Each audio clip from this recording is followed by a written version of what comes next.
I'm Claire Parker. And I'm Ashley Hamilton. And this is Celebrity Memoir Book Club, the podcast where we take a religion and turn it into like a fun little musical. But if you want to enjoy that musical, you have to remember that like we wrote it. We read the book so that you don't have to, but we will share our opinions. And I totally respect if you don't want to know the opinions, but I would suggest you don't continue on. Also, if you are Mormon and you take it seriously, this is a whole book talking about how she doesn't like being Mormon and she thinks it's all silly. You will probably be hurt by this episode. Probably. So, maybe not the one for you. Also, we've got some announcements. We just announced that we have added second dates in Dublin and London. So we'll be in Dublin on April 6th and 7th, and then we will be in London on April 8th and 10th. We also have shows coming up in Seattle, Portland, Dallas, and Austin, and New York is almost sold out. So make sure you get that ticket. The dates and the links are all in the show notes for this episode. They're in our link in bio on every social media platform. And some people have asked us, what are these live shows? What's the vibe? Is it just a podcast but live? No. It is a podcast but live but more. We do stand-up. We analyze an essay for a mini version of a podcast. We do games. We share our hot takes on the latest happenings in pop culture.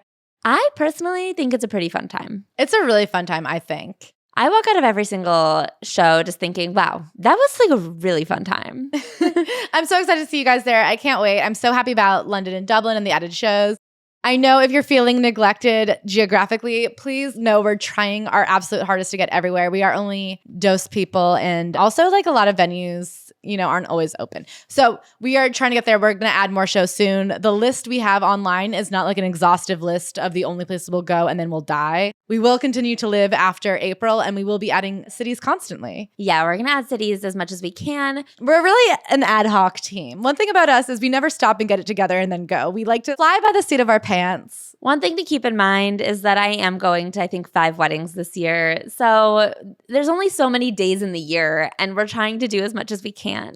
Oh, wait, one other thing that I want to add. The book club. I don't think we thanked the book club attendees last time, but we had our first ever book club on Geneva. I had an absolute ball of a time. We broke up into little groups to discuss crying in H Mart, and the next book club will be April 19th. So make sure you're in the Geneva for the announcement of the book that we'll be reading and any other details. Yeah, and any suggestions you had if you were there last week, we want to make it better. It's still in its infancy. It's an iterative process. We just want to make whatever would make you guys happy. So let us know. We love you so much. We'll announce the book there. And also just join our Geneva if you're looking for a place to chat or see other people's dogs. The link is in the show notes. And then Ashley, my good friend, yes, my dearest Valentine. Happy Valentine's to you. I know it's not Valentine's Day where you are, but it was when we recorded this. My Valentine. Yes, Claire. If you were a celebrity and you wrote a memoir, what would last week's chapter be called? It would be called, Oh, She's Standing Up. Who's standing up? Me, because here's the thing. I feel like stand-up was a huge part of my identity for a very long time. And in the last couple of years, I was getting a little frustrated with stand-up before the pandemic. And then there was the pandemic forced hiatus, which for a while I was actually quite happy about. And I since then have had moments where I was like into comedy again and then kind of frustrated with comedy again. And I know you've been getting back into stand-up pretty heavy. Heavy feels like a big word for 3 times. Emotionally, you've been back into stand-up. I've been letting it weigh heavy upon me, but sure. Exactly. And I feel like I often, especially in terms of stand-up, compare myself to you because I think you're the only person with one of those careers where like there are 10 billion different versions of it and you're the only person that exists who has essentially the same thing as me. We are twins. When you were talking about how much you felt like getting back into stand-up and things like that, I was like, maybe I just hate stand-up now. Like I think I might just not like it anymore. And then this weekend, it washed over me like a ton of bricks of like, no, I'm ready to do comedy again. And I feel very excited about it and also very scared about it because I used to write new jokes constantly. And I have been doing the same set for over a year now, which feels like normal by normal standards and insane by my personal standards. That's really not how I used to write. And I feel like very anxious getting back into it and opening myself up to the criticism and the trial and the error. But I'm also like excited by it. And I went to an open mic last night and it was very scary. And I feel like I'd never been kissed from going back to high school. I put a notebook in my purse and I was like, are the kids still writing in notebooks? Claire. Yes. If you were to write a memoir, what would you title last week's chapter? Just move. Okay.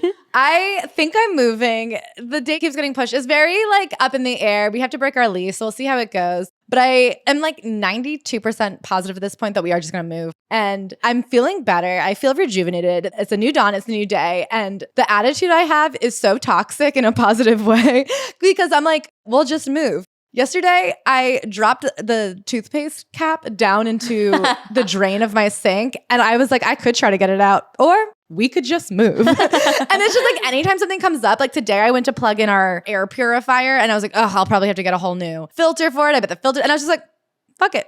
We'll just move. It is such a like toxic mindset when you're getting ready to move. I feel like I had that so bad. Also start hating your apartment. Oh, I hate everything. There's an alarm that goes off. Have I told you guys this yet? For the last 2 to 3 years, somebody sets their alarm every day at like 9 a.m. and it goes off for an hour. And it sounds like an underwater radar, like how you would find a dolphin. For years, I was like, the sounds of the city. And now I'm like, I swear to fucking God, if I ever find out whose alarm that is, that goes off for 50 minutes every morning, I'd kill them. So that's where I'm at. So listen, if something is a problem in your life, just move. Ignore it. Anything that's a problem, run away. Leave it there. Abandon all problems. Just move on. I'll tell you what, you know who could have taken that advice? Heather Gay, Bad Mormon, a memoir. She, if you don't know, is a real housewife of Salt Lake City as of 3 years ago, and nobody has ever turned around a book faster. She is a former Mormon, a foreman. She's a foreman. And I do think the Real Housewives of Salt Lake City in general had this mentality of we get 15 minutes of fame and we are going to make the most of it. Like, I don't know how long they'll all last, but the way that this class of housewife has just taken it and fucking run. They all like rented houses to look more Real Housewifey. I know that they all made these elaborate decisions to just like get on the radar as hard and fast as possible. The problem with Real Housewives now is that everybody's in on the game. They know how to play the game. You know, in the same way that everyone goes on The Bachelor to get on Instagram, they're all going on the Real Housewives to launch a product. Well, that's why all reality shows need like a set expiration date, because it was like when people started going on American Idol to get famous for being bad at singing. When there's a new reality show concept where no one knows like what they're getting into, there is a brief moment in time where it is fun and exciting to watch. Love is Blind took everyone by storm because we'd never seen anything like it before. And now by season 3, we're just like, all right, but now you're going on the reality show to be a reality TV star and it's not fun. Anyway, so Heather Gay went on Real Housewives of Salt Lake City and then she wrote a memoir almost immediately. This memoir has been in the works for a while. It was delayed several times. People were asking us to do it for like 6 months now. Longer, I think. I think it was supposed to come out 6 months ago, so it was announced a year ago. And everyone's like, why haven't you covered it? And we said, because it's not out yet. And then finally, someone slid into our DMs and said, will you cover it? And that person was Heather Gay herself. Yeah. So I would like to start this off by saying up top, Heather Gay seems like a very likable person. I know after season 1, she was a fan favorite. I have no problem with Heather Gay. She seems sweet enough. I don't think this is a good book. Listen, she's a brainwashed person. She's not a writer. It's not her fault that this book is bad, but I can't fake be nice to it just because she seemed very lovely in the DMs. And I hope that this doesn't hurt our relationship. She sent us a PR box, you guys. We don't get a lot of PR. I'll tell you that much. And this is probably why, because you can't butter us up with funfetti or whatever was in there. Yeah, it was like potpourri, I think. Whatever they fill those boxes with, we don't know. We don't get PR. It's actually interesting reading this book right after the Ginger Duggar debacle. For those of you who don't know and who have been wondering, we did try to do Ginger Duggar. We read the book. We sat down to record. We abandoned ship. And we actually did a Patreon with Fundy Fridays, who is kind of an expert in fundamentalism and has been following 19 Kids and Counting almost fundamentalistly for many years now. So that's on the Patreon. That was a really fun interview where we got to learn a lot. But the whole problem with the Ginger Duggar memoir was it's the woman who went from one cult to another and didn't unbrainwash herself, was just like, instead of my dad's cult, try my husband's. I would actually argue that Heather Gay has the same problem where she went from having her entire identity based in being Mormon, being good by Mormon standards, and trying to be like the perfect Mormon housewife, as she says, lowercase h, to now she's trying to win the religion of reality TV. And what I don't think she knew yet when she was writing this book is that is an impossible task, just like being sinless is impossible in the eyes of the Mormon God. I think it's regular God. Yeah, but like their Mormon version of him feels stricter. Yeah. I mean, all the gods seem like tough audiences, honestly. I'll tell you what, I would not want to know that God. Very judgy people.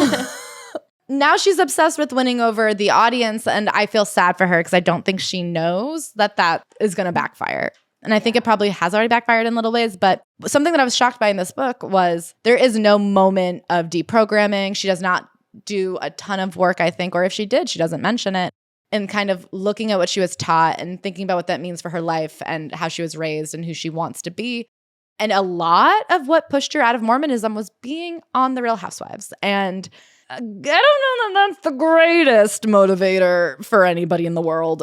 Yeah, so let's get into the book. First up, she gives a quick disclaimer that although the current proper name for Mormon is the Church of Jesus Christ of Latter-day Saints, she grew up calling it Mormon, and she said, I'm going to keep calling it Mormon. I think saying bad Mormon has a much better ring to it than saying I'm a bad Church of the Jesus Christ of Latter-day Saints worshiper.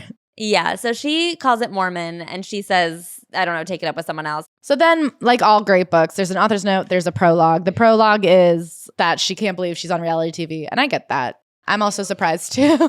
She breaks this book up into 5 sections, and the first is called Bad Daughter, and she opens with what I realized by the end of the book is one of her signatures, a horribly convoluted, bloated metaphor. It kind of reminds me of what Ashley does at the beginning of every episode. Maybe that's why it didn't hit me as hard as it hit you, because I thought, I'm writing them down, locking these away. I can't wait to use this one later. The metaphors in this book are not only so long, but completely obfuscating anything of actual interest, and then also don't always make sense. We're kind of like, they lose the plot a lot. Wait, I do that. Okay. Great art is a mirror, man. So in this intro, she talks about growing up in Colorado. So her family lived in Colorado until right before she went to high school when they moved to Utah. Her parents actually moved around a lot because her dad was in the FBI. And up until her 2 youngest siblings, they were in a different state for every child. And her dutiful Mormon mom just followed because that's kind of what you do. So in their house in Colorado, I guess there was a gate in the backyard that led out to just somewhere. And she was told to never go through that gate. And one day she did go through the gate, but she was too small to then reopen the gate behind her. So she had to walk all the way around the neighborhood to the front of her house and go in the front door. And she realized in that moment that rules were not meant to stifle me. Rules were meant to protect me. Something bad could have happened to me outside the gate. And my family, all they want is the best for me. My ambition had exceeded my ability, and I understood why my parents had built the fence and been explicit about the rules, because they loved me, because they wanted to protect me, because they knew it was dangerous. They knew there was no way back. On the other side of the gate, it was also clear. I was locked out of my life, locked away from my family, abandoned in the lone and dreary world. So here's where it falls flat. Nothing bad happened to her outside the gate, and she was not, in fact, alone in the dreary world. She was just like in her suburban neighborhood. It was just too long. I think if it had been a 1-paragraph metaphor, that would have been fine, but it really shouldn't have been the opening chapter. I was just wading through it. And she explains growing up Mormon, she had a lot of pride and she had a lot of safety and she had a lot of assurance. When other people spoke of their religions, I would think, forget religion. What we have is so much better. We have a way of life, a plan of happiness, a proven system. It works if you work it. Yeah, and one of the, to me, scariest things that she explains about Mormonism is this plan of happiness, that if you are following the rules, you will be happy. And that is a very dangerous thing from a mental health standpoint. She also comes from a half-great Mormon pedigree. Her dad was a wayward Mormon who was raised half by his mom and who had been abandoned by his father. So like they had proof in the pudding that, you know, look at my grandpa. He didn't follow the gospel and he was a horrible man. And my poor grandmother had to basically raise my father alone. Her mother, on the other hand, was BIC, which means born in the covenant, which was, quote, a Mormon flex. And her ancestry could be traced all the way back to the prairie. She was the third of 6, and her 2 older siblings were born 18 months apart, and then there was a 4-year gap, then Heather, then another gap, and then her 3 youngest siblings. So she talks about having this relationship with her parents that none of the other kids did, where she kind of got to be alone for a little while because the older siblings were in school, the younger siblings weren't born yet. She felt very close to them, and she really loved them and wanted their approval. I was not a golden child, but I was not a problem child. I was, like my birth number, somewhere right in the middle. She talks a lot about she was smart, she laughed a lot, she had a lot of fun, she tested boundaries, but she wanted to be good. And I think that most kids can relate to that. All little kids, I think. Yeah. Religious or not, want to be good, but you also want to explore and you want to learn. She was a pretty boisterous kid, and within the Mormon church, that is a bad thing for a girl to be. She struggled a lot with their morality. She didn't understand being like, your mistake doesn't define you. If I was good, how could I also be bad? These were the concepts I'd already internalized, even though I was only in the 2nd grade. And now they had somehow failed me. I didn't yet know that I was already steeped in the lifeblood of devout religion. Denial, denial, denial. I was beginning to learn the gendered roles of behavior. My parents didn't want a steely-eyed warrior for a daughter. They wanted someone obedient and kind. She was trained her whole life essentially to be an obedient wife. From the time you're born, your life doesn't really start until you get a husband. And then once you get a husband, the purpose of your life is to serve him, to be his, quote, helpmeet, which means like help him meet his goals. Around the age of 8, when my chore cards advanced from feeding the baby a bottle to feeding the family a casserole, I knew that I'd finally arrived. My mother entrusted me with the green bean casserole, and I immediately committed the recipe to memory. I know it took twice as much work to write down the step-by-step instructions and lay out all the tools to do it, but it didn't matter. My mom loved me and was willing to make the sacrifice. She was smart enough and mom enough to teach me, to stack the deck in my favor, to build the skill set I would need to survive. She was giving me a fighting chance. So in Denver, they didn't know a ton of other Mormons. It was a largely, not necessarily secular society, but there weren't a lot of other Mormon families. So they'd spend a lot of time with the Mormons they knew. And at one point, they saw some other Mormons out at an ice cream shop. And in the Mormon church, you call everybody sister and brother.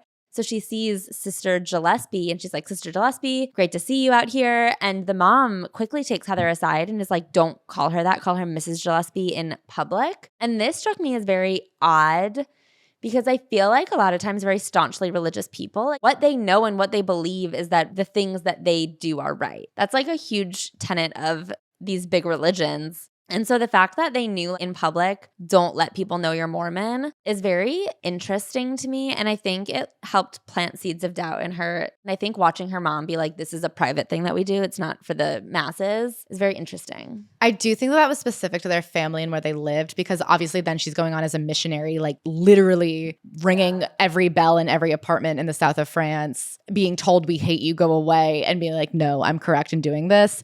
And then in the next chapter, her dad is like kind of hate crimes. So I think it comes more from their family trying to not get hate crimed. I think it was a problem of Denver and less a problem of their family's devoutness. In the next section, she is like playing soccer. Her dad is the coach. And another coach starts making fun of her dad's funny underwear, which Mormon people wear garments under all their clothes, and his garment line was visible. I also don't think that that's what tipped him off. I just think that other adults knew about this in Mormonism. He was an assistant coach, got into a fight with the dad on the sidelines.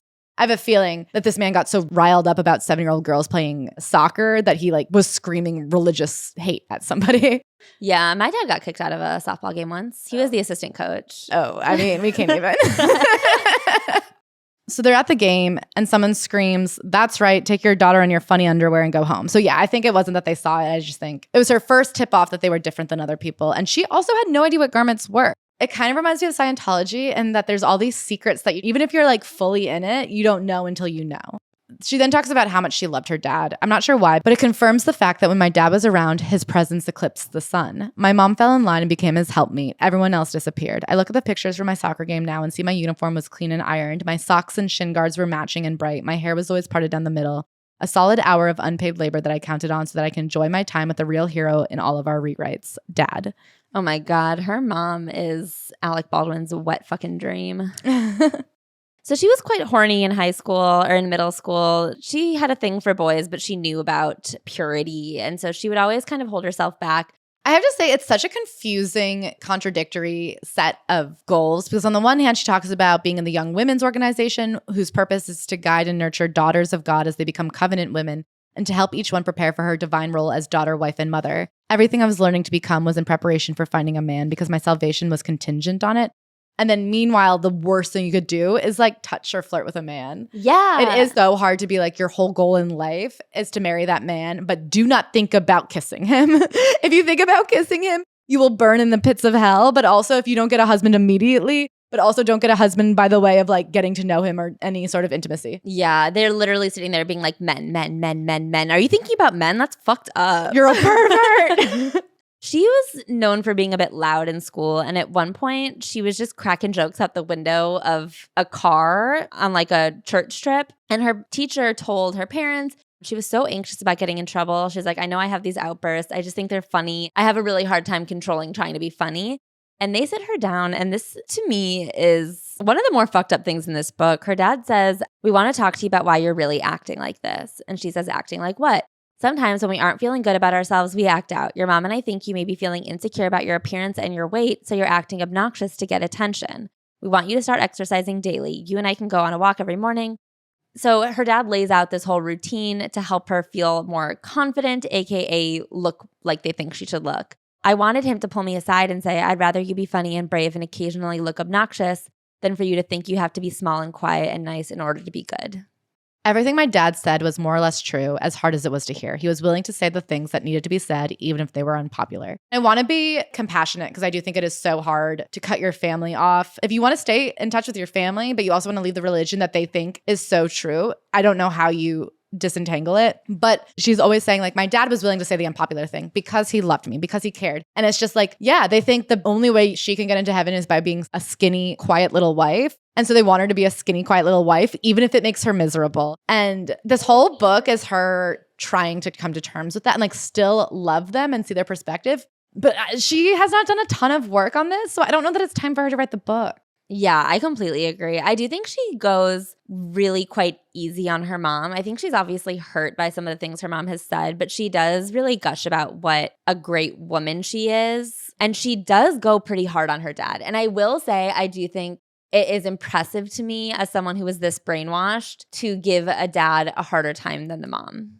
I would disagree. I don't think she ever says anything bad about her dad. I think you and me read what he did, and maybe that was her intention, was to be like, so this is kind of fucked up thing. But all she ever says is he was willing to do the unpopular thing because he loved me and protected me. She never actually condemns him in any way or says it was wrong. Yeah, I guess as the book goes on, as she starts to become more and more disillusioned, instead of describing her dad as like, he did this because he loved me, she'll say like there was his stare again, like steely and cold. She wrote this book as best she could, trying to not upset them. Yeah. And like stay on his good side and be like, I loved you. We had such a great time. Yeah, I guess I do think, especially coming from this religion, she could have stayed on everyone's good side by still saying like, and my mom fucking sucked. And she does not say that. And so maybe I'm giving her too much credit for not being mean to her mom. I guess in their household, her mom followed her dad so much that it's almost like, what are you going to yell at the second in command? I think her mom to a T follows like, you obey. She even admits, she's like, I don't even remember my mom in most memories. But I feel like that's kind of sneaky jab at her dad to be like further proof that he was a walking attention whore. So her dad then wakes her up every day at 5 a.m. and makes her go walking. It's so funny, like the things that are a big deal in Mormonism. So like the closer you can get to the living prophet, the better off you are. And so their big claim to fame is because her dad was former FBI. When the prophet came to their town to bless the new temple, he got to be the bodyguard. And I had even heard her say that on the show. And he wasn't even the permanent bodyguard. He was like a weekend bodyguard. And that is something that their family clings to this day. So they go to the temple and it's her first experience there. And she has this hosanna, which is like a handkerchief. They have this chant. And when she sees the chant for the first time, she kind of laughs. And then she realizes pretty quickly that it's not funny. But it is like another moment that was kind of a crack in the foundation for her.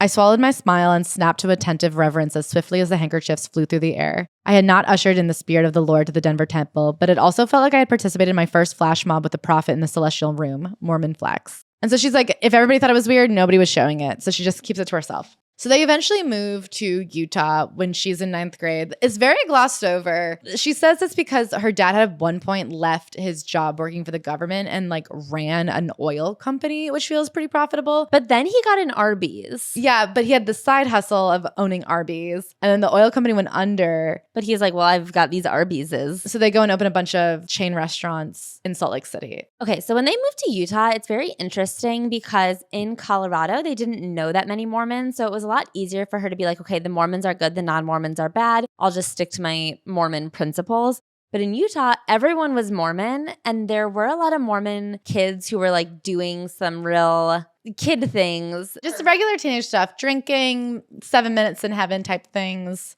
She tells a story. She's at a party and two girls are like, hey, you should make out with that guy. And she's like, are you sure? Is he weird? Why are you guys so insistent that I make out with this guy? It feels like a prank. And then it turns out that he was seeing another girl at school. So on her first day of school, she walked in as a girl that had like kissed someone else's boyfriend. A lot of my friends were living double lives and keeping their sins secret. This camouflage was nice for a while, allowing me to partake in the small wonders of the wayward world while still charting my course for celestial glory. But it felt like the goalposts kept getting moved, and it became harder for me to tell the difference between right and wrong, dabbling and indulging in the wages of sin.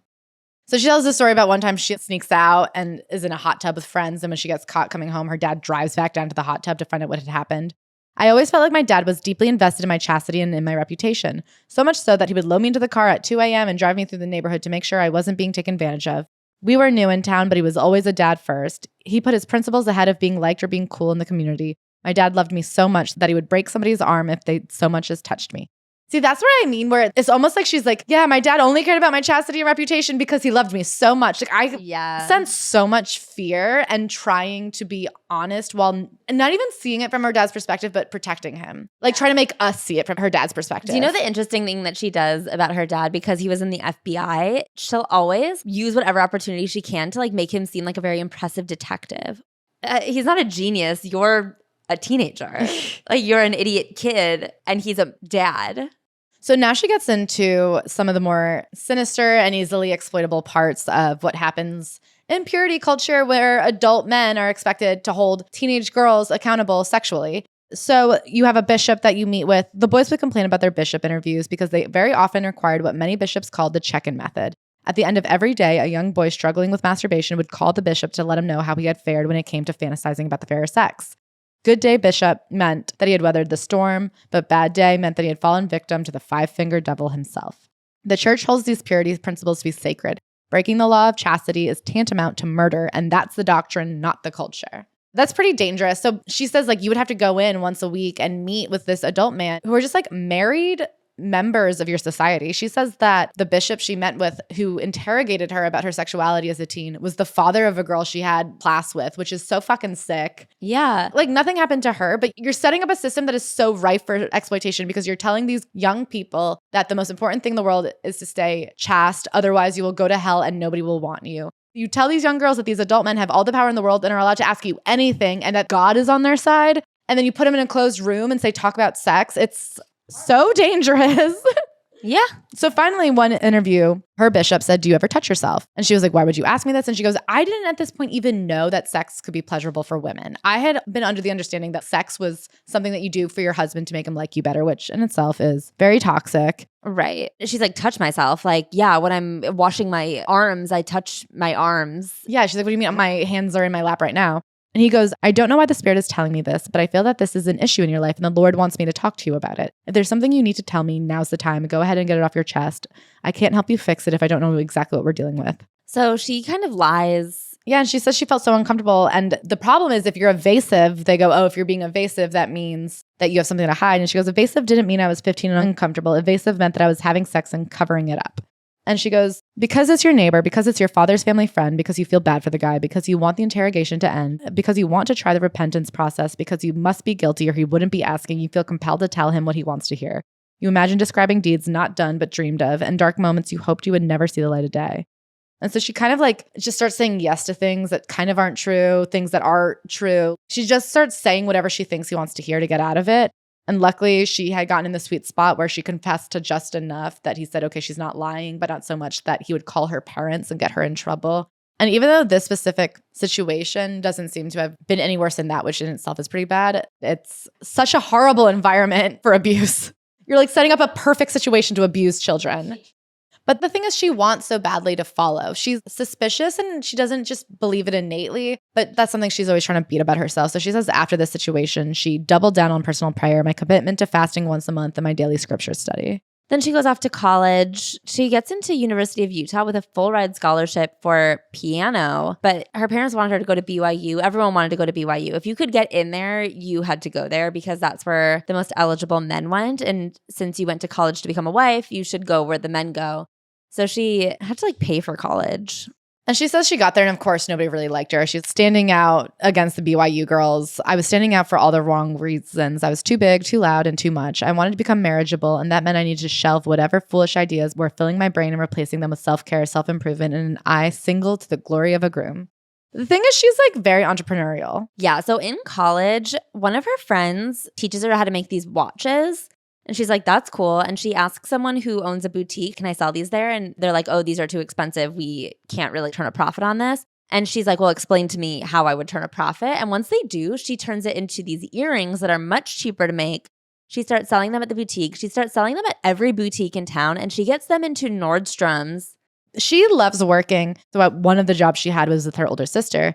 Jenny, at 23, was almost 9 months pregnant. She left school at BYU after she got married and immediately started working to cover her husband's tuition. To everyone around us, she was living the dream. Went to BYU, found a man, bought a house, and had a baby. Jesus Christ. Oh my God. What hell? Imagine sitting there 9 months pregnant working so that your husband can stay in college and you dropped out. Crazy. I can't believe that's the dream. I realized having a job was my thing. I was the only one who was always there ready to put a girl in a Ruva bed for 25 minutes or sell the most expensive tanning lotion. She is very good at upselling. She gives her little sales pitch. I'm convinced. I'm about to buy some fucking tanning lotion. I won BYU's Entrepreneur Student of the Year honorable mention my junior year. She lost to the guy who came up with 1-800 contacts. So like, great business. Yeah, but businesswoman was not a mark of success in my family nor my community. If I brought it up, they just asked if I was dating anyone and changed the subject. Been there. She then gets into the BYU honor code, which is so fucking fucked. It just seems like if they ever get mad at you about anything, they can kick you out and ruin your life and make you still owe tuition. Yeah, I mean, the amount of teachers that she liked that got fired for vaguely leaning pro-woman. Or even just making a joke. Any tremor of feminism created a tidal wave reaction within the administration. She says that when the higher-ups got bored, they would just like go through different files and records to be like, who has done one thing that we could say is against the moral code? She then tells this weird story, which to me is very Julia Hart of her, about when she was working at the tanning salon. So she must have been between 19 and 20 at this point. And an older man who was 33 comes in, hits on her, takes her out to dinner. He like introduces her to the world and she's like, oh my God, this is a world I want to be a part of. He just takes her out to a restaurant and gets her a nightcap and then sucks on her finger and she like loses her mind. And when she gets home and tells her friend, they're like, what the fuck are you talking about? He's 33 and single and not Mormon. They're like, what kind of dried up piece of shit would be single at 33? He's either addicted to porn or he's out to seduce you and leave you scorned, Heather. You should stay away. I don't think you should go out with him again. He's too old to be single and too old to be dating you. Okay, I do feel like the work they did was wrong, but the answer they got was right. Yeah, exactly. and that's what I mean is like very Julia Hart, where Julia Hart was like, I can't believe as a woman I was told to cover up and it was my fault if a man had feelings for me. And because of that, now I bring dildos to my child's preschool. And you're like, okay, I don't think that's those or the, there must be a middle ground, no? And I feel she's like, I think to this day she regrets not fucking that 33-year-old. And it's like, Heather, he was taking advantage of you. He sounded like a big old dorko. You were like a 20-year-old virgin at a Mormon college who thought that like trying Sambuca. Yeah, she had a cordial and was like, well, this is heaven. I don't need more heaven than this. And can I say, we are heathens. We are city heathens, no? Yes. We're going to hell for sure. I have never been on a first date where a man sucked my finger at the table. That is repulsive. That is too far. Too fucking far. This man is from a deeper circle of hell than I ever hoped. She met him at a tanning salon where he was tanning his own body. Can you imagine a man with like those little goggle tan lines stepping out of the bed and being like, hey, little lady, I loved that lotion. Can I suck your finger in public? Especially because I'm like 33. I literally cannot fathom a version of this man that isn't 61. When she said the year, I was doing it backwards from today. I'm like, of course. He was 54 years old. He was absolutely disgusting, thrice divorced. And then I was like, 33. Oh, that makes it worse. If he had been older, it would have been better. But I'm like, 33, you're still like in the prime of your life, dude. I'm like, you're still just like a regular guy who's decided to be someone who like goes tanning and preys upon young women. You're young enough that you could just go outside and get a tan or even go to law school and just try to become rich. You have enough time to like rectify your life. You don't have to take advantage of young girls. Go to the bar and meet a 26-year-old. They're still dumb. Exactly. There's dumb girls who can drink legally. Leave Heather Gay alone. But I don't know she knows. I don't think she knows. I think she thinks he's the one who got away. So anyway, she's so sad that she doesn't get to date this guy and she doesn't know what to do. She's graduating college. She has no boyfriend. All she has is a jewelry line that she took from her friend's living room to Nordstrom's. An Entrepreneur of the Year award, a job. She's the manager of a very successful tanning salon. And she has a ton of promise, but she has no husband. So what is she supposed to do? They literally were like, we'll just send you around America looking for single young Mormons to marry. Yeah. Or you could do a mission. And the weirdest thing this whole book, her roommate at the time comes in and goes, hey, I just talked to my mom and she felt impressed to tell you that if you have ever considered serving a mission, she will help pay for it. Yeah, so missions, they're quite expensive because But like also they aren't. Okay, they aren't, but they are because you still have to pay for living expenses and it's obviously deeply subsidized, but you can't earn any money or anything. Yeah. To me, I'm like, wow, I don't think Ashley's mom would ever offer to pay for me to go to grad school if I was feeling lost. I don't know. Debbie? I do kind of feel like my mom, if she thought you were like really pathetic, would be like, just to get me away from you. She'd be like, I've been thinking about it and I want to get Claire somewhere else. Claire, have you thought about law school? You have to get out of Ashley's life. Anyway, but the math is, she says it's like $500 a month. And I don't know if that was their spending. I don't know what it was, but I think for 18 months, $9,000, I guess. I guess $9,000 is not a lot for an 18-month excursion, but it is a lot to just have. Anyway, so she agrees to go on missionary. It seems like a good experience. And she does that thing that everybody does, whether you believe in astrology, whether you believe in Christianity, whether you believe in vibes. When things go well, you're like, that's my God. He has my back. And when things don't go well, you're like, I didn't count that. That's a fluke. No, well, when things don't go well, you're like, well, I wasn't serving my vibes. Yeah. That was my fault. Yeah, that wasn't my sun sign. That was my rising sign. Oh, wait, where's your Neptune? Wait, is it a leap year? Okay, it's a different thing then. That's what I do as someone who's non-religious but very superstitious. I'm just constantly like, oh, well, I put my left foot down first this morning, so that's why today went badly. I love it. You got to have a belief system, man, or you'll never make it through this planet alive. So things are going very well because she is really anxious that she might end up getting sent on mission somewhere that sucks. Like Anaheim. But then she gets sent to the south of France and she's like, God is good. My God is an awesome God. And Ashley, one day I hope you accept Jesus into your life. And then I hope we both accept Joseph Smith into our lives. And then I hope together we both go to the south of France. Ooh. For 18 months. This whole podcast has been like proselytizing you guys into thinking stand-up comedy isn't humiliating. We're in our 30s going back to basements. That's not bad, is it? And you guys are like, no, that's fine. It's not fine. Someone rescue us. For the love of God, if you have a God that works, I'll accept it. I have to get out of this situation. My belief system is that if you work really hard, you can get a late night spot on Jimmy Kimmel and then a sitcom like Jerry Seinfeld. The clip will go viral on YouTube. I don't even think things go viral there. I've never been. Someone who only ever watches cats hang from trees will say that comedy clip was good, though. That woman is the one funny one. I like watching people try to outrun rhinoceroses and also that girl. As a hot take on dating.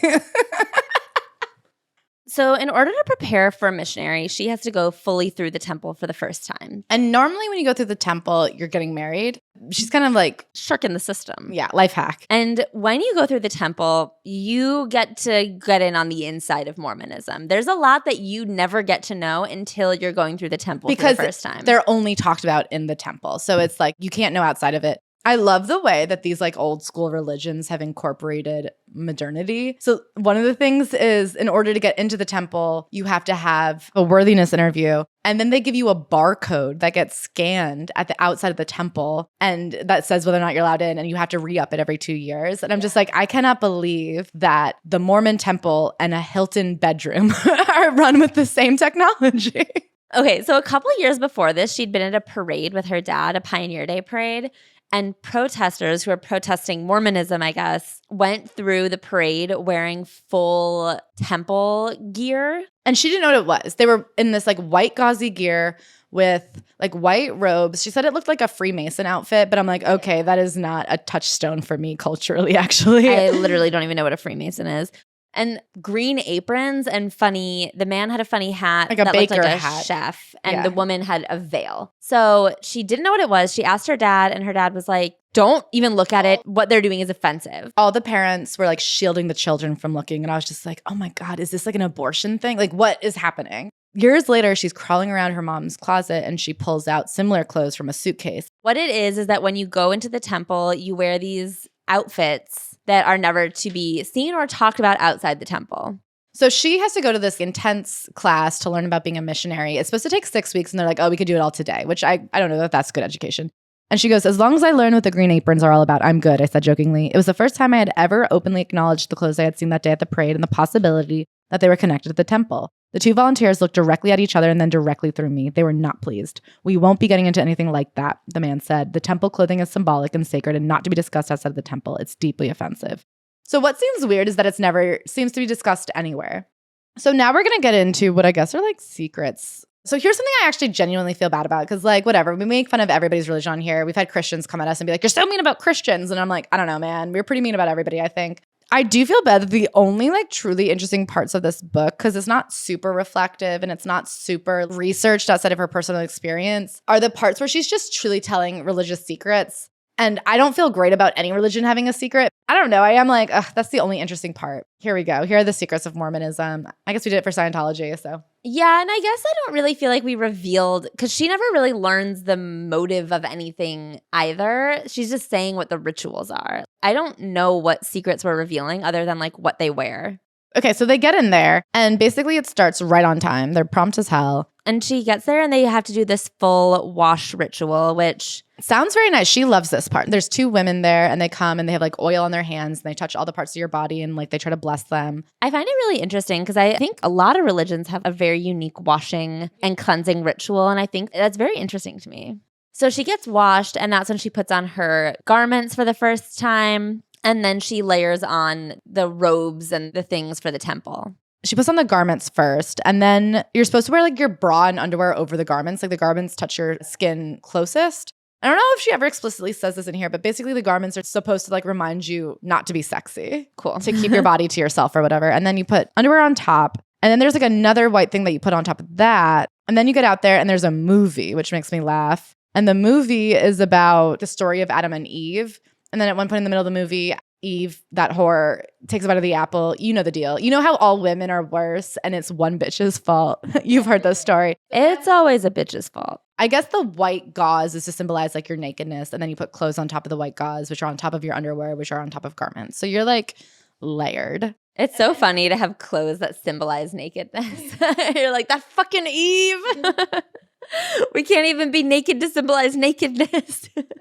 Anyway, and then you go up to these veiled sections and there's a man behind and there's cutouts. It sounds like Operation or something. And basically you have to like learn a secret handshake. And I think it's supposed to emulate when you die and go to heaven, there'll be angels there. And if you don't know the secret handshake, you can't get into heaven. Which feels obvious.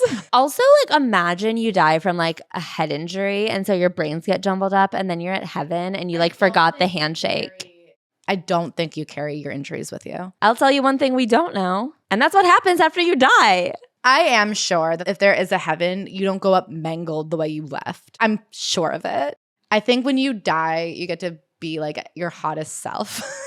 Your hottest, smartest self. Like fresh off the SATs, you know all those vocab words by heart. You've got your acne figured out. I'm pretty big on lights out. Yeah, me too. That's what I'm hoping for. So then they find out all these things come directly from God. And she thinks it's goofy. So they do this like weird handshake ritual where you put your elbow on your neighbor and you hold the other neighbor's hand. You're like in a circle. I didn't honestly understand what was going on. I don't think she understood what was going on while living it. And I don't think she could explain it very well. And she's like looking around trying to make eye contact with her dad and with people she knew to be like, we all think this is goofy, right? But no one was given goofy signals back. I knew in that moment that mocking any of this was futile. There was no inside joke to get in on. If I wanted to belong, if I wanted to progress, I had to straighten up. So I snapped out of my fear and doubts and I leaned in. I leaned into the weirdness because as far as I knew, it was true. It had to be. It was all too absurd to be made up.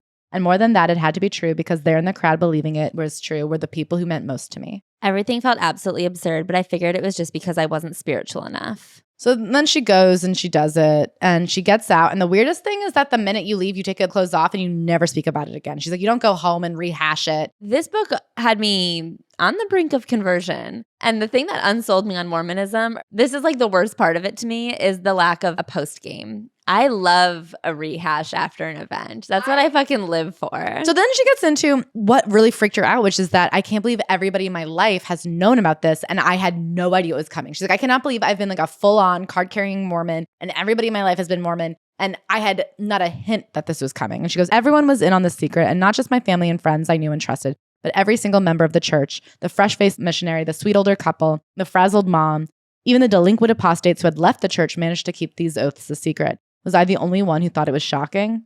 They are so lucky I'm not a Mormon because I can keep my mouth shut for shit. I guess you just like wouldn't have been. A Mormon? Yeah. I mean, you're born where you're born. So then she has to go on her mission. She goes to the south of France, and it turns out it's actually like not so fun. You wake up at 6, you work until 10 p.m., you have no money. 7 days a week for 18 months. And you have a buddy system. I guess they like really figure out who the bad girls are and they put them within the absolute door because she has the meanest, most intense buddies. One makes her wake her up every morning at 6 a.m. with like a cappella hymns. You just always have somebody watching you and telling you you're not good enough and like there to tell on you. And you're not allowed to do anything without your buddy. And she's like, the only time I ever had fun was for a few months I had a nice buddy and we would wake up before dawn and go on a run before their 6 a.m. meetup. And like she could smell the pastries in the air. And that was the only time she had a good time. She's like, they didn't want us there. People would always like yell at us and be like, we don't want you here. Get out of here. You're in a cult. And she barely spoke French. And they just rang doorbells all day, every day. And then at one point they switched tactics. We were instructed to get inside and kneel in prayer within the first minute of meeting them. I feel like it's so interesting, the brains of religious people versus non-religious people, because as a non-religious person, if someone busted through my door and just got on their knees to be like, I'm here to save you, I'd be like, this is goofy. But I feel like as a religious person, you're like, oh, someone busts through my door and gets on their knees to pray for me. Like, what a wonderful religious sentiment. So I don't think that that's what they thought it was. They said it actually was quite effective because people were so freaked out. They didn't know what to do. So they would just get on their knees and kneel. Like it was like a shock thing. I hate to quote How I Met Your Mother, but do you remember that episode where that guy— the naked thing? Yeah, where he would just get naked and he was like, I don't know, 30% of the times women don't know what to do, so they just get naked and have sex with me. I think it was that mentality. Oh my God, do you think that episode has turned into sexual assault? Yes.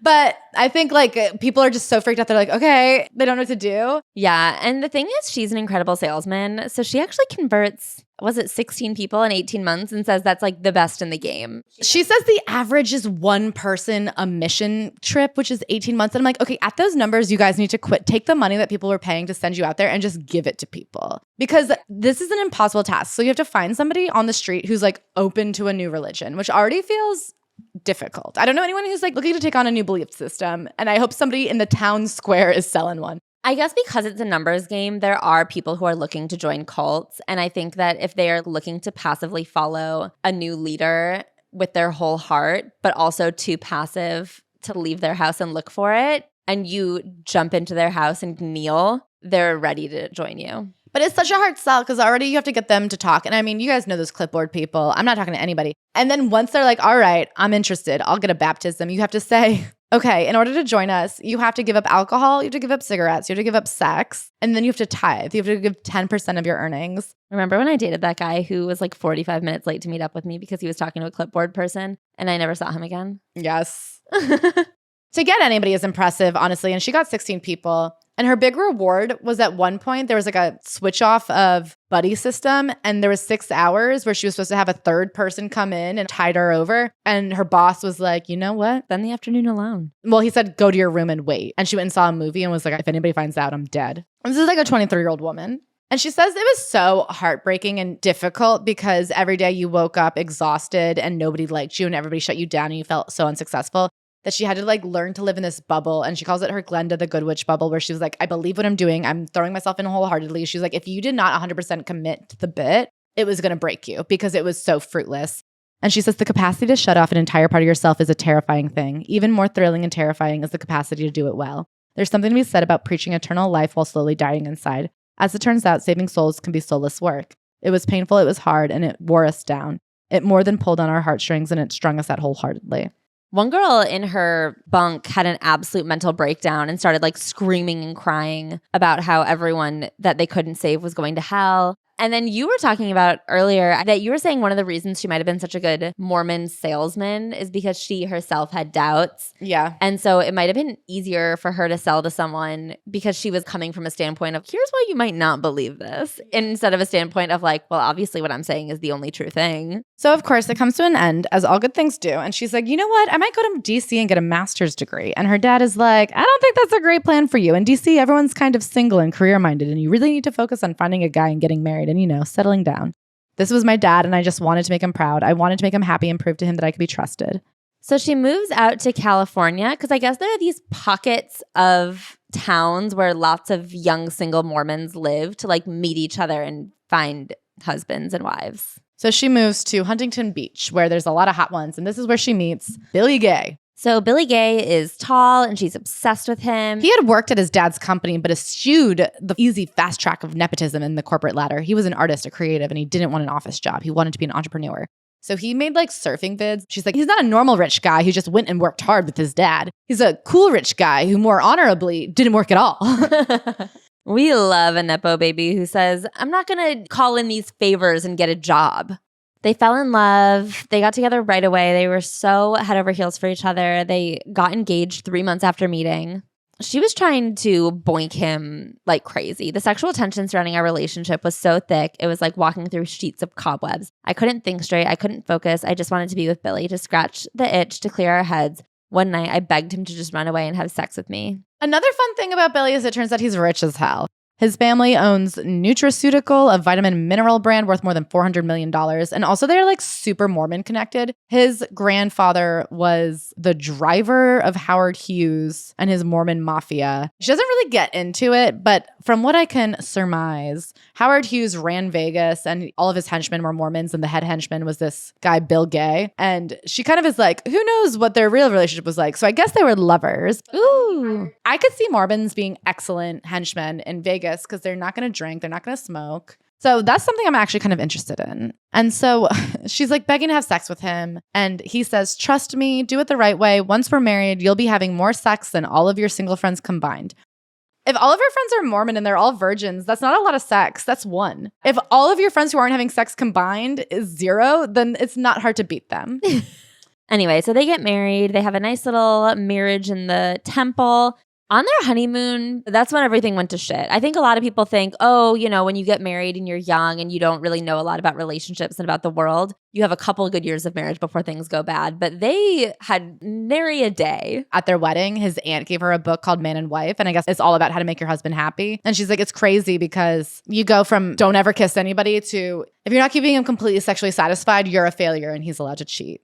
My value in the community was tied to my purity. It was based on keeping something that I was about to give away. Overnight, I went from safeguarding my virginity at the most sacred treasure to highlighting passages out of a book about faking an orgasm so that my husband never felt inadequate. So here's where it gets very confusing. So one of the things that Heather Gay is not good at is giving details, and everything is so vague that you're never really sure what's happening.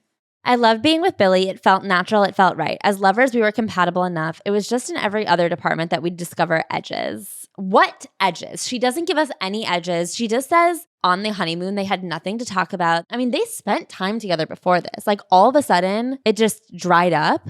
It's so funny because I think one of the things that people say when they save themselves for marriage is they're like, well, we don't want to get married based on sex. We want to really get to know each other first. But then you see here, the downfall of that is so much of getting to know each other was clouded by being horny and like rushing to the altar so you could have sex. And then the minute they had sex, she's like, oh, I have nothing left to say to you. It just seems like he hated her. But what's really confusing is the way that she tells it. It seems like they had sex and then immediately they were like, oh, I hate you. It was like a real post-nut clarity sitch. Yeah. And I get how over time, and it wouldn't even take that much time, like maybe a couple months, you'd be like, oh, you're not who I thought you were. Or we move in together and now there's all these difficult things for us to handle.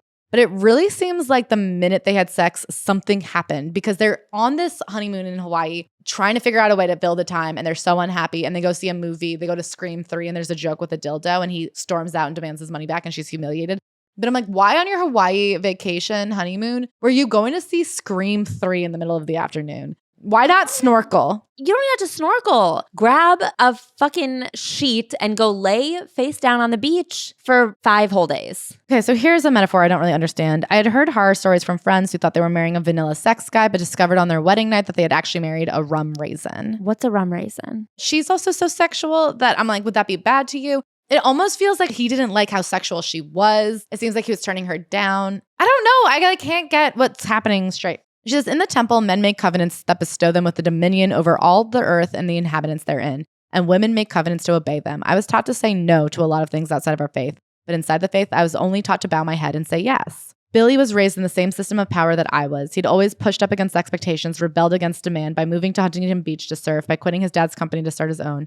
But with a healthy mix of his bad luck and my desperation, he came into my orbit and I snared him, pulling him back into the magnet that he'd been so tirelessly working to repel. So I don't understand because she like here is saying that he didn't want to be Mormon and that's why it didn't work out. But it's like, well, you didn't want to be Mormon either. It's so unclear what was going wrong. And I believe it was horrible and I'm on her side. But I'm just kind of like, what happened? In this quote, it was clear that I had just married a man who was already giving 100% when I thought he was only giving 30 and he wasn't ever going to be able to do the math. He couldn't see the differential and that was terrifying. So it seems like she had kind of like a schoolgirl crush on him. You know, when you haven't even thought past someone's hot guy facade, you're just like, okay, he's my crush and I'm obsessed with him. I think she was just obsessed with him and like didn't think about any of his personality traits. And she kind of was like, oh, well, he's holding back because we're not married yet. And he doesn't care about the things I like and being nice to me and being cool because we're not married yet. Do you know how some people in this day and age of situationships are like, well, our relationship sucks. He doesn't care about me. He never calls me first. He never texts me first. He never buys me dinner. He never does anything. But once we're officially boyfriend and girlfriend, all of that will change. I think it was like that with marriage. I'm chasing him. I'm going after him. I'm obsessed with him. And once we're married, we'll be husband and wife. But she was like, oh, once we're married, he still is not going to reciprocate anything. We could have solved all our problems with a weekend in Atlantic City where we had sex and realized that we had nothing in common. But instead, upon our return, we attended marriage counseling pretending to be a cool, progressive, evolved couple when in reality, we were both freaking out, terrified that we had made a horrible mistake. See, I kind of wonder if she could have solved everything if they had had sex in Atlantic City one time and realized she didn't like him. I don't know if they together were freaking out about making a horrible mistake. I think he was just like a passive asshole and she had made a horrible mistake. I guess he really didn't want a wife at all. And that was the problem. And he went along with it to have sex. And then the fact that she even existed was annoying to him. Yeah. She says, for so long, I've been caught up in this holding pattern, living single in search of the next step, a man. And here he was. The fact that I kind of hated him and he kind of hated me was small potatoes. So they try to make it work for a really long time. She tries to be the perfect wife. She talks about trying to be his helpmeet. I knew what was expected of me, and I figured the more I fulfilled my role, the better our marriage would be, and the more that Billy would like me. And he takes a lot of her attempt at helpmeeting to be her trying to steal attention. Whenever she tries to do a really good job with an event or anything homemaking related, he thinks that she's making it all about her and overdoing it. So she says 3 months into the subscription, once the excitement of the new home died down, I called my mom. I told her that I had started to sense that my joy in my life beginning was somehow creating the demise of Billy's. He wasn't working on his entrepreneurial pursuits. He wasn't surfing. Instead, he now had to preside and provide. Maybe he married her thinking she'd be like this cool girl who wouldn't expect anything of him, but she was trying to be like the perfect Mormon wife. And she was like, well, where are you? I made dinner for you to make you happy. And he's like, I don't ever want to see you. What do you mean you made me a home? I don't want a home with you. So she tells her mom, and she's hoping that somebody will be like, listen, it's hard, but it'll get better, or it's okay. She basically said, like, I could get a divorce. And her mom just goes, join the club and figure it out. It's too late now. You can't get a divorce. That's just how it is. I began to regret ever pretending I wasn't a gold digger when Billy declared that despite having access to a private jet and first-class travel, his airline of choice was Southwest. I do feel like this is a way that men kind of control people, where they'll have all this money and they'll be like, but you don't get to enjoy it. Yeah. Because if you want to enjoy a nice life, you're a dumb whore. I stand by everything I said last week, which is, listen, if you're going to marry a billionaire, be a gold digger. Like, It is honestly worse to have access to a private jet, but insist on making your wife fly a shitty airline. Like, if you're going to be rich as hell, at least live it up. I agree. If you're going to marry rich, you should get to live rich. Okay, so she says it's a joke. For Christmas, she gets him one stock in Southwest. And he doesn't even get the joke and no one thinks it's funny. Everyone's like, oh, you're a silly wife. It's weird that she's so silly. I do kind of think her gift was passive aggressive. In Huntington Beach, I had mastered managing Billy with kid gloves. I let him do his thing, molding and shifting into whatever needless, brainless form was required of me. We fell into an easy, reassuring routine. I sat with him on the couch and watched hours of Survivor and The Amazing Race. I biked with him to the beach and walked along the boardwalk. I went to Wahoo's and graciously shared one plate of 2 fish tacos and asked for a complimentary cup of water. It was soul-crushing, but it wasn't terrible. That sounds terrible. And then they get a baby. Billy is obviously floundering. I guess he's just like a dud rich kid, and now it's her fault. Now that he has a wife and a child on the way, there's an expectation that he'll be able to provide. But the truth is, he didn't eschew his father's $400 million corporation because he had dreams of being a surf director. He was a loser. He just wanted to be a dud, and now it's highlighted. Now he has a family to provide for. So they have a baby. She channels all of her energy into hand knitting very elaborate outfits for the baby. And he's always like, that's so over the top. But the thing is, she is just teeming with creative energy and she has nothing to do. She says, I was embodying the unique paradox of being an overachiever and a Mormon woman who finally got her man. I had clawed my way to the top only to be told to sit on my hands and be satisfied. This is such an interesting peek into the inside because I've always said this about mommy bloggers and stuff. People whose whole thing is proving that nothing is more fulfilling than being a stay-at-home mom who have like built an entire company. I'm like, I now feel bad because I see it's not them who's like, I'm so fulfilled and I don't want anything else. It's their world that told them you're not allowed to want anything else. And so somehow you have to monetize how happily contented you are. You have to figure out an activity around proving how content you are. And so if that is putting on Instagram how happy and content you are, that's like a very socially acceptable way for them to have a creative endeavor that doesn't take away from their God-given goals. So then she has a second baby, Ashley Rose, Georgia McLean, and everything is great. They're all so happy. Mark doesn't do shit. It's just her alone, but she doesn't care. She can work hard. She actually starts getting into photography and she becomes like a really big photographer on Instagram of her own family. But then they accidentally have a third kid. And this is when the scales begin tipped and he's like pissed. He's just like being bitchy all the time. I don't know if there was like a specific thing that happened, but he would just kind of shuffle around the house giving nothing. Somewhere along the line, our marriage had hit the iceberg. I had sold Billy on what he could see on the surface, and as the ship drove slowly closer and closer, it unknowingly struck the bottom. By the time either of us had noticed, it was a little too late. I pivoted and adapted and steered in the opposite direction, but the more I tried to fix the problem, the deeper and wider the gash became, tearing away at the base of the boat, slowly filling it with water while we lay heedless on the deck. Do you see what I mean about these metaphors that you're like, okay, but what are you saying? Like, what happened? What did you say to each other? Well, another thing I feel bad about is how embedded in her thought process to be like, I was too much and this isn't what Billy thought he was getting. I was loud and overdid everything, but he sucks. Yeah. And then in the distance, a signal flare, a sign from God in response to our Mayday. I needed something, anything to shift my focus. So she gets like a fancy job at the temple and she's like, oh, great, something I can pour all my energy into. And he is so unproud of her. Everything she does annoys him. He just cannot stand her. Everything she does and tries to do best, he's like, oh, you want attention so bad. You make everything about you. And she'll like try to make a nice dinner. And he's like, God, you need credit for everything. He just cannot stand her. He doesn't like that she's ambitious. No. I guess he mistook her ambition for like not being a regular Mormon. But actually, he needed someone so obedient. Yeah. And what he got was somebody ambitious. And that was a misread on his part. I think he mistook ambition for loving Mormonism, but all she had at that point was to like put all of her energy into proving what a good Mormon she was. But she just wanted to do everything the most. I think she might be one of those people who needs like 1 hour of sleep a night.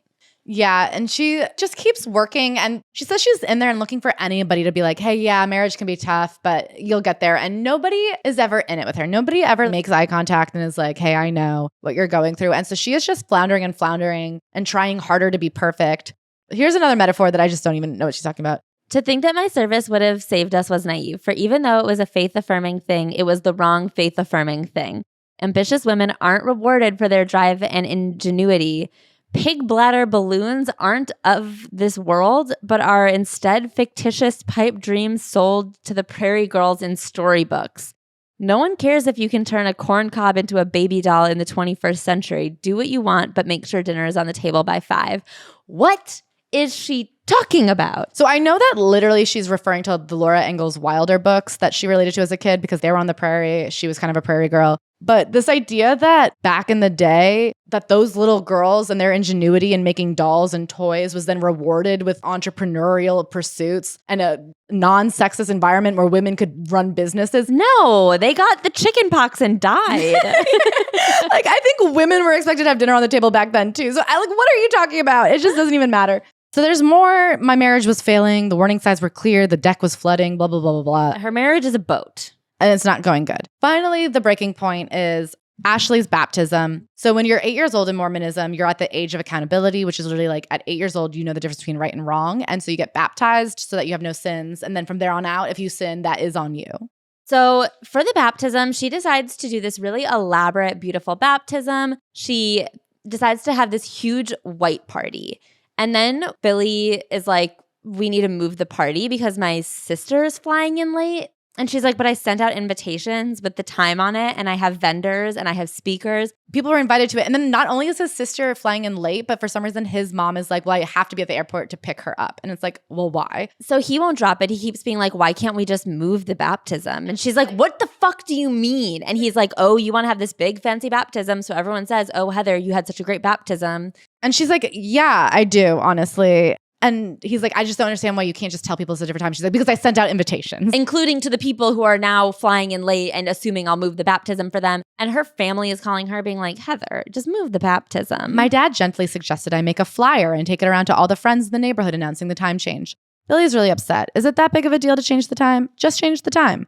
That is crazy to say to a woman who clearly cares a lot about lavish parties to be like, just make a flyer. That's insane. So then Billy says, do the baptism when you want. I'll move out next week. And she accepts it. She's like, you know what? Fine. Bye. So she does the baptism when she wants. She does delay it though. It starts when it's supposed to, but things don't go on time because they wait for the mom and the sister. And they try to have fun throughout it. And she's like watching her daughter get baptized and she feels guilty. And she goes, this is the life for which she was assigned. Choice, autonomy, independence were all secondary to the throne and the kingdom she was inheriting. And I was willing to abdicate my throne for just a singular moment of true sovereignty and recognition. The absurdity of it all was just spinning. And so she's having this moment of being like, you know what? This really isn't worth it. But this isn't when she breaks up with Mormonism. But she and Billy start just kind of coexisting. He never moves out until finally one day they sit down for a conversation. And he's like, what should we do? And she was like, I thought you're leaving. And he's like, oh, you want me to? So he moves out and she pretends like he didn't. She's just living life. It's almost Christmas time. And so she just pretends that they're still a family. She's like, I would have photoshopped him into the card if that hadn't been obvious. She's doing everything to avoid it. Meanwhile, she hears that her husband is staying with a single friend and he took the boat out with his friends and a bunch of single girls. So he's partying and she's like, you know what? We're still married. We're not even getting a separation. This is just like a halftime. And she says, you know, halftime when nobody's watching you can do whatever you want. I'm like, I don't know if that's really an apt analogy here. Yeah, especially that the Super Bowl was just this weekend and halftime is the thing that people watch the most. But she's like, okay, so you party, I party, and then we'll figure it out later. She meets this woman, Diana, who goes on to be on The Bachelor. And she meets all of these people who are like former Mormons, less practicing Mormons. Loosey-goosey Mormons. And she's like, okay, there is a middle ground here. And so she like starts kind of this second life where she tests these things out. She has friends that she'll go have a martini with. And she really does not think that she and Billy are going to get a divorce. She thinks that they're just having this weird separation.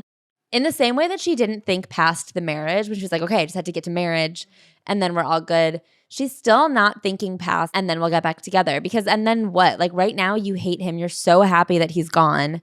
She had 3 children under 8. She was raising them alone. She was trying to protect her reputation. She just wasn't forward thinking at all. She was just like, it'll right itself. She believed in the idea that she had been sold, which is if you just try hard enough, you will have a family in heaven. And I think she genuinely didn't believe in divorce. She's like, I know people who did horrible things and they just eke it out. She says Billy would come in and out of our lives with the sense of ease of someone who has never had their steps questioned. He would come over casually and just walk into the house, not even knocking. It was frustrating, a reminder of the chain of command.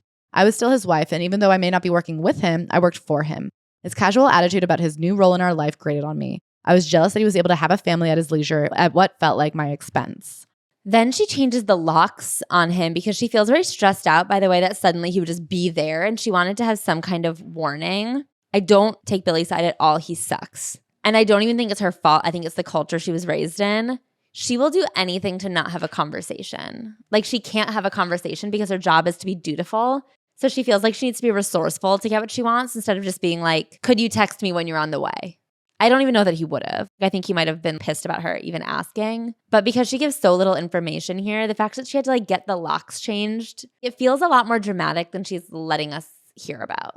She says she changed the locks and he responded by being messier around the house when he would come back in. And I'm like, okay, well, it seems like you guys never had a conversation ever again. You just hated each other quietly around your children. I wanted him to make an effort and be a partner. I wanted him to just be my husband or at least pretend. She really does hate that he just doesn't give a fuck. So at this point, he hasn't lived with her for months. And he's obviously living this single life. And she says that he could tell that everyone on his side, like his family and stuff, are all supporting him. Meanwhile, she's not told a soul in her life. She's just lying and saying, oh, he's doing good. But things really take a turn when one night she had to go out for something and he was supposed to watch the kids. And when she came back, he was preparing to leave, loading things into his car as the girls ran around with their diapers full, bellies empty, and snot running down their cherubic faces. I was frustrated, disappointed, and reminded of exactly why Billy and I had never worked in the first place. The things I valued were of little worth to him. Our priorities were different. Our lived experiences foreign. This is not just different values. These are like children that you're not parenting that are yours. Your values are different in that you value making sure your children are safe and healthy, and he doesn't. He really is just a loser. So that night he leaves and he left something behind. And when he came back to get it, she like bars him from entering the house. They have a physical altercation at the door where she's trying to not let him in. Of course, he's stronger than her. He knocks her down. And so she runs to the phone and calls the police. And when they come over, they're like, you can give a witness statement or not, but at the end of the day, it's not up to you to press charges. So he ultimately gets filed domestic violence in front of a minor. And she does not tell us really what happened here. And I don't know what happened other than he like broke into the house and she didn't want him there. I don't know if something else happened because it seems like that's not technically breaking and entering if it's the house that you pay for and there's like no custody. I guess the thing is I don't think the police are quick to side with a woman. So there must have been physical evidence that is quite damning. Yeah, it's very confusing what had happened. But she says that she was hoping this would bring them back together, that this would freak him out and he would just come home and be a husband. She was still rooting to end up together. She was hoping by barring him from the house, he would then beg to come home. So he serves her with divorce papers and she can't believe it. I will say her friend does one of the most perfect things I've ever heard a friend do in the midst of getting served divorce papers. She takes her front row to a Kelly Clarkson concert. I can't think of a more powerful person to see just as you're on the brink of divorce. I swear to fucking God, if you ever get a divorce, that's what we're doing. If I ever get a divorce, take me. First, you go to a Kelly Clarkson concert, and then you go to the Drew Barrymore show. Oh my God. You get the anger out, and then you heal. A perfect day. With titans of daytime television. I didn't mean that sarcastically. I really do think they are. So she's kind of like, all right, fuck it. I'm on my own now. I'm going to go crazy. And she starts partying with her friends. And one of those nights she gets, I don't know what she gets. Maybe a DUI, maybe not a DUI. She gets pulled over and she says she blows a .05, which is below the legal limit, but they still say they're charging her with a DUI. First, they're like, it's a little DUI, and then it's a big DUI, and then it seems like nothing at all happened. But she's very apologetic, and she's like, I didn't even have a drink. I just had sips of my friends' drinks. That is still a drink, but she was below the legal limit, which feels insane to be charged with anything then. Why do we have a legal limit if it's arbitrary? And then she went to her bishop, and he was like, listen, you're going through a lot. The Lord forgives you. Forgive yourself, and don't tell anybody what happened. And she's like, all right, don't tell anyone I'm getting divorced. Don't tell anybody I got a DUI. Secrets, baby. And she's like, I'm coming back to the church harder now. That was a mistake. Everything bad has happened because I've been sinning. And then one day she's at a meeting for the Relief Society, which she's the head of. It's her very important position within the church. And she just kind of lets it out. She says, you know, Billy and I are not together right now. And another member of the church says, you have to run. And it's the first person who's told her it's okay to not be with Billy anymore. So she's stressed out. She actually gets Bell's palsy, which is when half of your face just like randomly freezes. And I guess she was like super fucking stressed out. And to her, she's like, God hates me. And there's this story in the Bible where a man is such a heathen that he's struck dumb and mute by God so that he stops blaspheming himself. And Heather's like, that's me. Everything I'm doing in my life is lawless. And God is trying to stop me from speaking. So she like goes back to the church harder again. Billy still wants to get divorced. And she's like, then you handle the divorce. If you want a divorce, be proactive and divorce me. And he does. The first time in his life, he does fucking anything. So now we're in the 5th section of the memoir. And if you guys have been listening at home over the last 2 years, you know that means only one thing. When you get to the last section of reality TV star's memoir, that means we are shifting into their business and how their whole life's journey has gotten them to the moral high ground of whatever they're hawking these days. And her business is the business of Botox. After he left, Billy kept me on a pretty tight budget. Sure, the mortgage checks never bounced, but there was no room for discretionary spending on things like Botox. I had to get creative. So she gets Botox at one place, and then her friends at church are like, your Botox looks awful. You have to go to my guy. She ends up becoming friends with that guy and trading, because she's been doing photography, trading social media skills for Botox. And then she just buys the business. Yeah, she's like, he wanted to move on to vaginal rejuvenation. So I just started paying all the bills for him and took over. And I'm like, what? What happened to that tight budget? You had room for a business that was floundering? I don't understand. So when she's doing his social media, she's not just like taking pictures for social media. She's hosting influencer events, doing all these business related things for him. And then she just gets the business and she has no idea what she's doing. So she brings in her friend Dre. Their thing is that they wanted to make sure that their customers knew we valued their money, their time, and their experience, and their ability to determine their own outcomes. If an 18-year-old comes in and says, I want lips the size of 2 small pillows, who are we to say no? Okay, you are the adults. And she's like, when you go to Target, nobody tells you what to buy. So we let people determine their own face. And I'm like, I don't know, man. I actually really want an expert opinion. Yeah, I trust expert opinions. Okay, maybe no one at Target is saying you have to buy some greens to balance those Cocoa Pebbles, which is her example. But when I go to Sweet Green, I order off the menu. And I'm like, what do you think I should put in this salad? You guys have scientists back there in your Sweet Green lab. Our goal from the start has always been to put the power back in the hands of our customers. Beauty by the people, for the people. And she talks about how your appearance is literally, quote, the most sacred part of your identity, which I feel is problematic. And she's like, you came up with this brilliant thing called mini lip plumps, which is half the cost of a regular plump. And now anybody could try it. Yes, get everyone started on just a small amount of fillers and then get them addicted. And then she spends 4 pages talking about Meredith Marks in a way that made me put my book down and like breathe heavy and be worried that somebody was looking at me because it was so uncomfortable the way she was sucking Meredith Marks' dick. She's obsessed with Meredith Marks and I don't know who that is. She just like goes on and on about what a genius she is. This is the craziest line in the whole book. Let me see if you're thinking of the same one. When I heard that Meredith had fucked half of New York, I wasn't surprised. She doesn't do anything half-assed unless it's her pant size. There are still a few tricks I can learn from this garbage whore. What does that mean? She is the human embodiment of hobnob, but she says that as like a good thing. Meredith's parties always feature her real life friends, and they are everything you'd want from the noshing and poshing Upper East Side. She says that a good sociologist would tell you it's important to study Meredith's migratory patterns in order to fully understand how she operates. She just talks about like what a genius she is and what a perfect mother she is and how she's like Eloise and she's so smart and so cool and so well dressed. And then she's like, she has the love story of a century. I'm like, does she? She fucked half in New York. Okay, and now here is the paragraph that I really think made me queasy. Brooks was barely 16 and already breaking boundaries back in the day by wearing baby pink before it was gender bending. Even as a teenager, he oozed star quality. The kind of kid who would be plucked from the audition to star in his own Disney series and then transition seamlessly to leading man before he was 27. He had the bone structure, the bankroll, and just the right amount of banal malaise that made both the girls and the boys swoon. If Meredith wasn't destined to be a real housewife, her youngest son was destined to be a real star. Ugh. Brooks, I cannot stand. I hate Brooks with like a passion.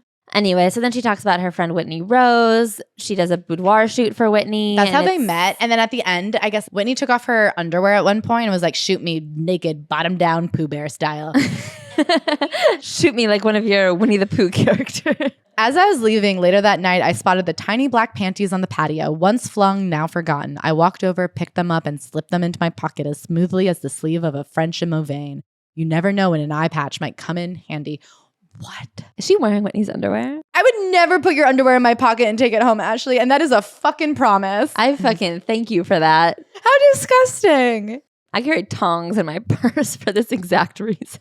And then she talks about like Lisa Barlow, and it's very passive aggressive, not nice, not mean. I don't know. Essentially, all of this is to set up the fact that producers have come to Salt Lake City drumming up the idea of potentially some kind of reality show. So as she's made all these new friends and as she's watching her med spa business thrive, there is this opportunity on the horizon that maybe there's going to be a reality TV show. Okay, so I do want to say this for the SLC fans. I have not watched the most recent season, but what she says here is that actually Meredith Marks was the person who was initially in touch with the producers, and she was like the mastermind behind all of it.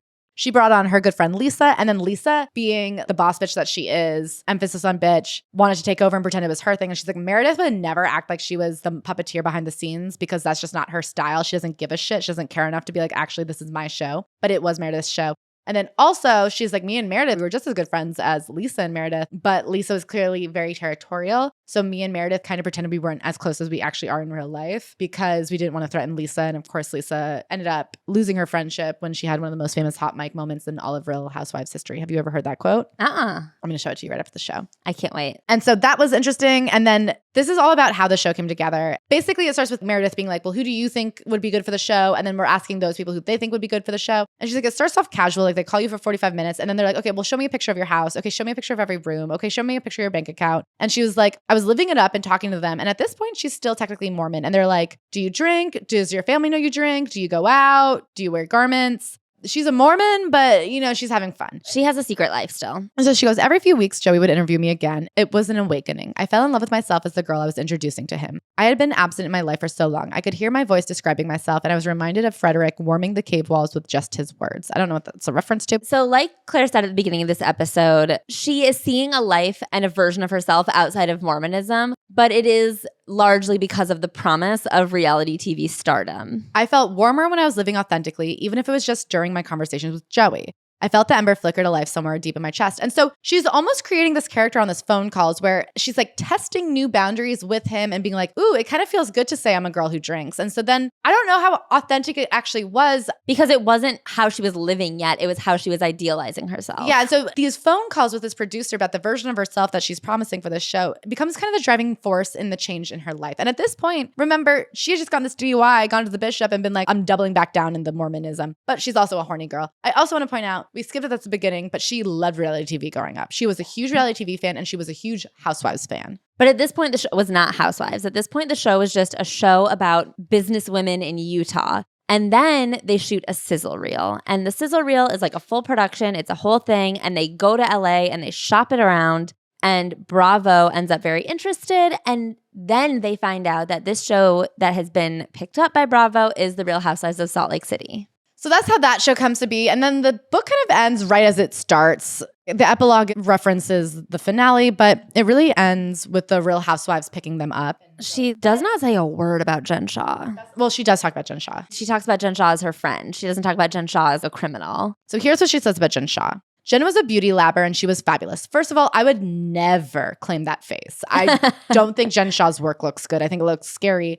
And I guess that's their whole thing. They're like, hey, if you want to look like a freak, we'll do it. Yeah. We won't stop you from looking insane. There's like a shockingly different beauty standard in Utah. And I don't think Jen Shah looks beautiful. I think her face looks quite scary. I think they all look scary, but they all look like a very similar amount of horrifying to me. I don't think it's just Utah. I think it's the Upper East Side. I think it's Beverly Hills. I think when you forget that you're getting plastic surgery to look like naturally more beautiful, you want to look like you've had work done. And I've heard people say that. They're like, I want to leave and look like I got shit done because that in itself is the status symbol. But it is funny that their whole marketing scheme is they're like, we're not like other filler labs. They want you to look good. We want you to look crazy. Listen, your skin is quite elastic and we're going to see how elastic. Unlike other doctors, we like your bad ideas.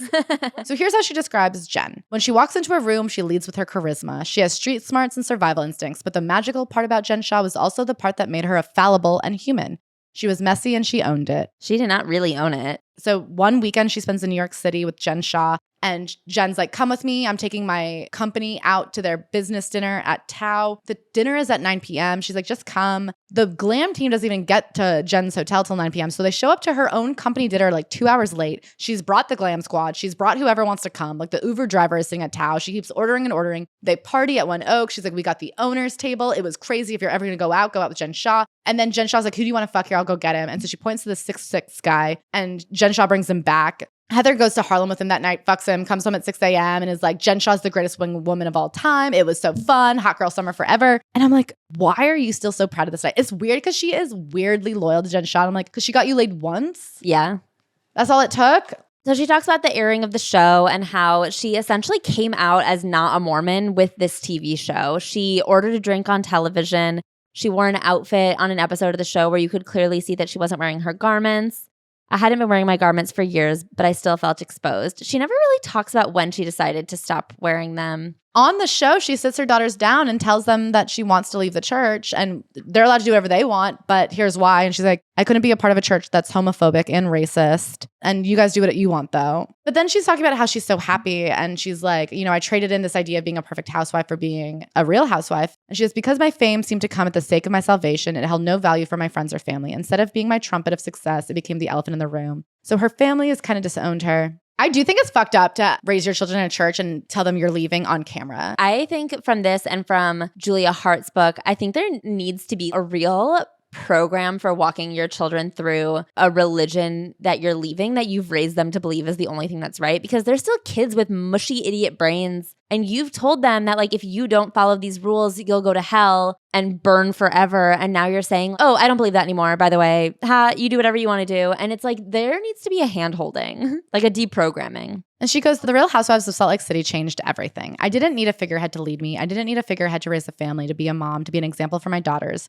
For so long, I had been committed to becoming a housewife, to hiding the most important parts of myself in order to be as appealing as possible.